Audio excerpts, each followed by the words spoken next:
Welcome back to a new video lecture, and in this lecture we discuss a very new topic, and it is related with the semicircular beam which is subjected to UDL, that is uniformly distributed load, and it is supported by 3 columns. So here you can observe that diagram, that is the semicircular beam and the 3 supports, that is A, B and C, at here and here and here also.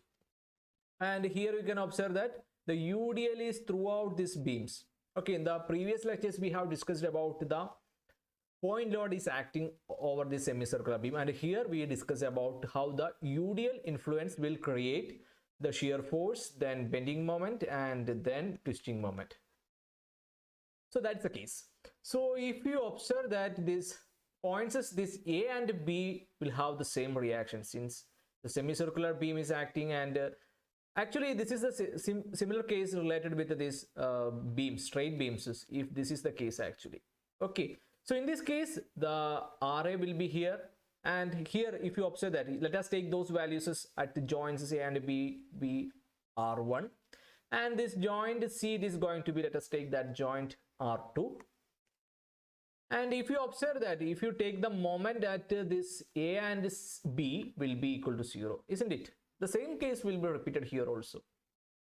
So, and next our aim is to calculate the total load, how much load will be acting over this section, over this semicircular beam. So for that, if you consider a circular beam, the total perimeter is going to be 2 pi r. So for a semicircular, it is going to be pi r only. So if you the load, the magnitude of UDL, it is going to be W. So the total load, it is going to be W pi r. So the total load over ABC or over the semicircular beam given, the load, it is going to be W pi r. So that is clear. So in the same case, if you take a straight beam, if UDL is acting, the W is the magnitude, and if the span, it is going to be L. So W multiplied by L, and it will be in the straight beam, it is really acting at the center. So here also the center of gravity we need to calculate. For that, let us take this angle, it is going to be alpha or theta. So let us take this angle, it is going to be alpha. So the OD value, it is going to be R sine alpha by alpha. So you can write down this alpha, it is going to be pi by 2. And so this will be your OD distance, or the center of gravity of loads lie at a D, and from this point O, it is going to be 2R by pi. Okay, so and if you consider load, what are the actions, that is R1 plus R1 plus then R2 equal to W. Okay, that's a condition actually. This W is acting downwards, and let us take in that way, and R1 is acting upwards. So 2R1 plus R2 equal to W. And if you're taking the moment about C, let us take the moment about C, it is going to be 0. So R1 multiplied by OC, R1 multiplied by OC minus, we will move on to that diagram, W multiplied by DC plus R1 multiplied by OC. So let us take, what is that OC distance? Here if you observe, it is going to be R itself. Okay, you have to take that perpendicular distance, that is this R1 is going to be acting over this distance, this going to be OC. And next, similarly this R1 also produce or multiplying with this OC, you will get that value also. And then you have to multiply this DC distance to the total load, that is the UDL load. Okay, that is W pi r. You have to multiply with this remaining distance. DC you can obtain that capital R minus 2R by pi. Okay, capital R minus 2R by pi, you will get DC value. So if you substitute those values, you will finally get R1 value, it is going to be WR multiplied by pi minus 2 by 2. This is the value. So in both the cases, if you check out here, this R, so this R will be cancelled, pi will be cancelled. So finally capital WR, this WR multiplied by pi minus 2 by 2. And if you subtract those values, you will get R2, it is going to be 2WR. Okay. So that is the case regarding the reaction. So using these reactions, you can calculate the shear force at any point. Let us take the point B, P. Let us take that point B, P. over the portion. Let us take some point P. And what about the influence of those reactions R1, and what about the influence of the W acting over this portion? Okay, this W acting over those portions. So let us take this the R1. So one load is acting upward, and the other load, that is the W, over this portion, it is acting downwards. So let us take this R1 minus load over AP, and we can calculate those load over AP by the magnitude of load. It is going to be up to this much portions. We need to calculate up to this much portions. Okay, so magnitude of load, it is going to be W, and you need to multiply with this R5, you will get the total magnitude. Okay, so you will get, if you multiply with this, if you're taking this angle, it is going to be 5. Let us take this angle, it is going to be 5, and the value is going to be WR5. So the R1, it is going to be WR by 2 multiply pi minus 2 minus WR5. And if you substitute those values, this when phi equal to 0, that is at the origin itself, or phi equal to 0, what is going to happen? WR by 2 minus multiplied by pi minus 2. This is the value you will obtain. And at the position pi by 2, when phi equal to pi by 2, it is, or at C, it is going to shear force, it is going to be minus WR. So this is the case regarding the shear force values.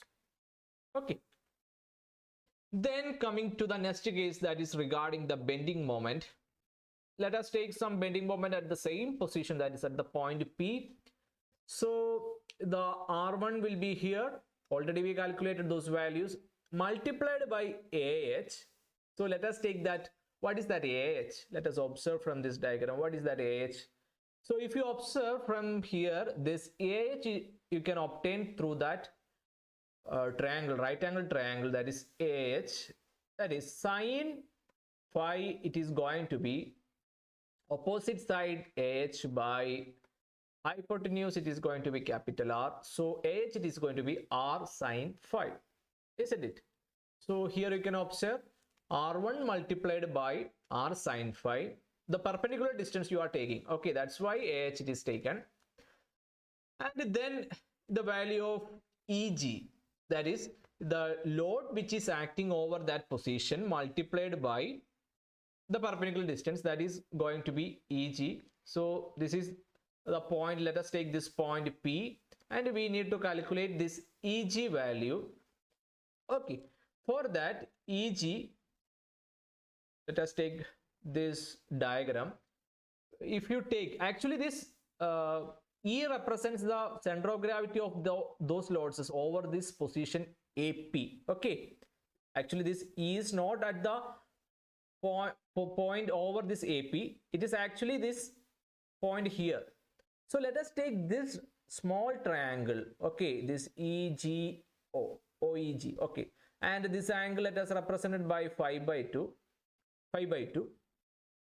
So sine 5 by 2, it is going to be sine 5 by 2, it is going to be opposite side EG by hypotenuse, it is going to be OE, isn't it? So next our aim is to calculate this OE value.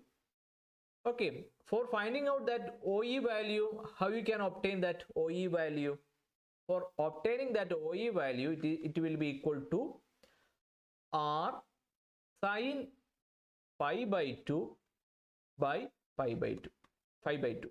Okay, the same procedure which we considered for finding out this OD distance, the same principle you can apply here also. Here we use this R sine alpha by alpha, means alpha.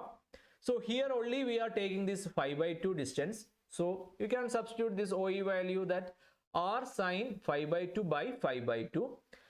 And if you substitute those values, you can calculate this EG value. Okay, this perpendicular distance. So the value will be equal to this EG, it is going to be 2R multiplied by sine square 5 by 2 by 5. Okay, if you rearrange it, you will get this EG value in this way. And if you substitute those values, you will finally get the equation in this way, that is WR square multiplied by phi minus 2 multiplied by sine phi minus 2 sine square phi by 2. This is the case. And this this equation is also valid up to this 0 to pi by 2 values. So when phi equal to 0, what is going to happen? So if you substitute phi in this equation, bending moment at the position A, it is going to be 0. And when phi equal to pi by 2, when the value of phi is going to be reached pi by 2 or midspan, if you substitute those values in this equation, you will get minus 0.429 WR square, negative value Hawking moment you will obtain. So that's the moment at the position C. And also you can observe, already mentioned that MP also will be equal to 0, simply supported ends. Okay. So to find out the maximum bending moment between these positions A and C, to find out the maximum bending moment at the positions A and C, if you substitute, to find out the maximum moment, you take the derivative. So that's written here. So take the derivative, that is sine phi will be equal to cos phi. And this value is, please observe very carefully, 2 multiplied by sine phi by 2. Then take the derivative of sine, that is cos phi by 2. Again, take this value, that is phi by 2's derivative, that is 1 by 2 itself. So if you equate those values with respect to C, you will obtain the phi value. It is going to be 29.72 degree. What do you mean by that? Phi equal to 29.72 degree. So at that point, the bending moment value is going to be maximum. So if you substitute this phi angle to that equation, you will get the value going to be 0.1515 WR square. The maximum value going to be 0.1515 WR square at when phi equal to 29.72 degree. Then also note down when bending moment equal to 0, or at which angle it is going to be 0. So if you substitute m phi equal to 0, you will get the phi angle, it is going to be 59.43. Okay. So with these values, you can easily work out the bending moment diagram also. Okay. So that is the 29.71, you will obtain the maximum value, that is 0.1515 WR square. Okay. And at C, the value you will obtain 0.429, and it is a Hawking or negative value. And the same values are repeated in the right side also. The angles also you can mark down. And at 59.43 degree, the bending moment value is going to be 0. So that is also represented here. Okay. So that is regarding the procedure for calculating the bending moment diagram. So and we move on to the last one, that is the torsional moment. Let us take the point PP. So we need to find out the torsional moment at that particular section P. So for that, R1 multiplied by PH minus W phi multiplied by PG. So this R1 we already know, and this W phi also we already know, that is WR phi. So our aim is to calculate this pH, how you obtain this pH value. So if you observe very carefully, this pH value you can easily calculate, that is pH can be easily calculated using this one, pH up to here. So OP you know, isn't it, capital R.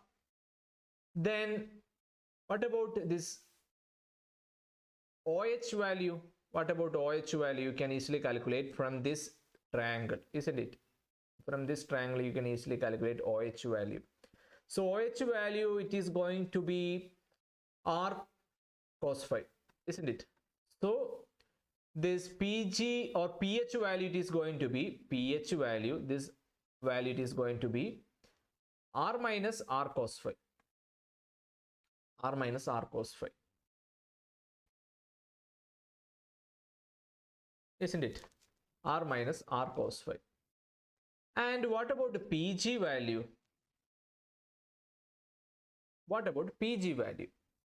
So for finding out PG value, we know that OP already you know, that is capital R, and we need to find out this OG value. Okay.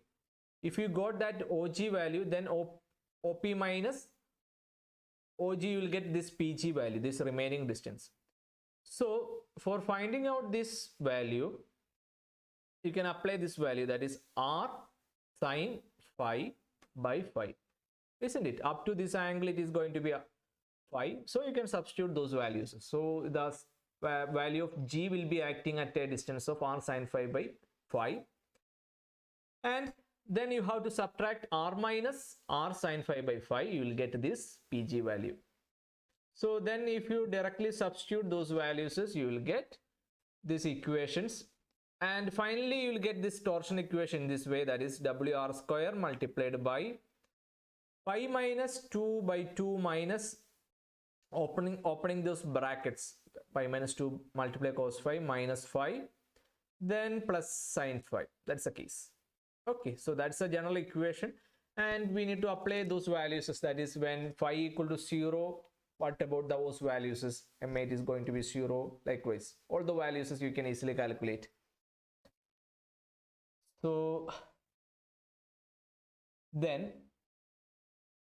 what about the value, or what about the maximum torsional value between A and C? You can easily calculate using taking the derivative values, the same procedure which is repeated in the bending moment equations. So if you take the derivatives, you can observe, and taking the squaring on both the sides for easy calculation. Phi, when phi equal to 59.44 degree, the value it is going to be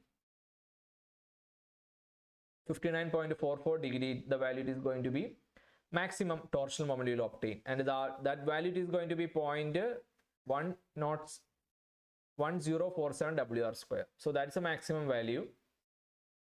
And the case, the torsional moment at 59.44 degree, the maximum value, and if you substitute those values, that is when phi equal to pi by 2, okay, if you substitute when, okay, that we forgot to calculate those values, that is when phi equal to pi by 2, if you substitute, you can observe that it is also going to be 0, isn't it? Cos pi by 2, it will be 0, this term will be cancelled. Sin pi by 2, it will be 1. It will be 1. So pi minus 2 by 2 minus pi by 2 plus 1.